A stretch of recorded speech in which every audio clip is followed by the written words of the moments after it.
Hello किसान भाइयों, गर्मियों के मौसम में सबसे सस्ती और सबसे अच्छी फसल की खेती करने के लिए उड़द की फसल की खेती है। यह एक ऐसे फसल की खेती है जो कम समय में, कम लागत में और अच्छी पैदावार देती है। जब किसान भाइयों का खेत खाली रहता है तो ये खाली खेत में एक नकदी फसल है। मुख्य रूप से ये जायद के मौसम में इसकी खेती की जाती है, जब किसान भाइयों का खेत खाली हो जाता है। सबसे अच्छा समय होता है इसका 15 मार्च से लेकर 15 अप्रैल तक। उस समय यदि आप उड़द की फसल की रुपाई कर रहे हैं तो ये अच्छी पैदावार देता है। और इसकी खेती करने के लिए इसका तापमान लगभग 25 डिग्री से सेल्सियस से 35 डिग्री सेल्सियस तक अच्छा माना जाता है। और इसकी जो पीएच मान मिट्टी है वो 6 से 7 पीएच मान वाली मिट्टी होनी आवश्यक होती है। ये गर्मी और शुष्क मौसम में उड़द की खेती करने के लिए सबसे उपयुक्त समय माना जाता है। उड़द की खेती यदि आप कर रहे हैं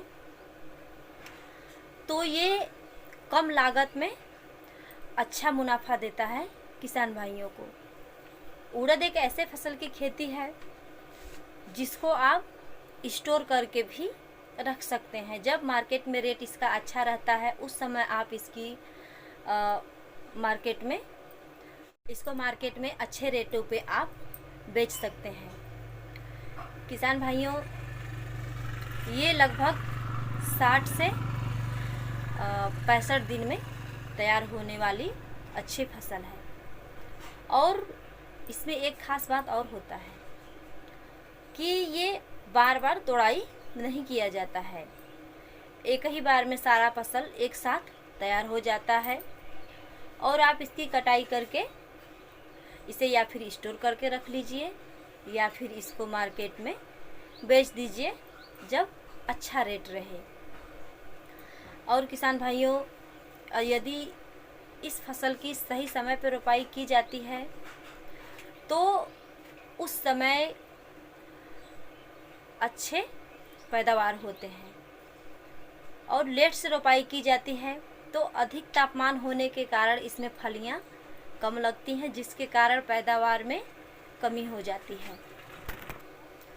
किसान भाइयों, यदि आप उड़द की फसल की खेती कर रहे हैं तो 1 हेक्टेयर में लगभग 10 से 15 क्विंटल तक उपज देता है उड़द का फसल। सोचिए किसान भाई, उड़द का फसल एक ऐसा फसल की खेती है जो खाली समय में करने वाली ये नगदी फसल की खेती है।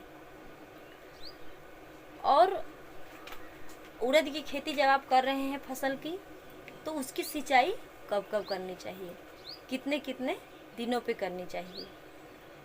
लगभग 8 से 10 दिन के अंतराल पे इसकी सिंचाई आप करते रहिए।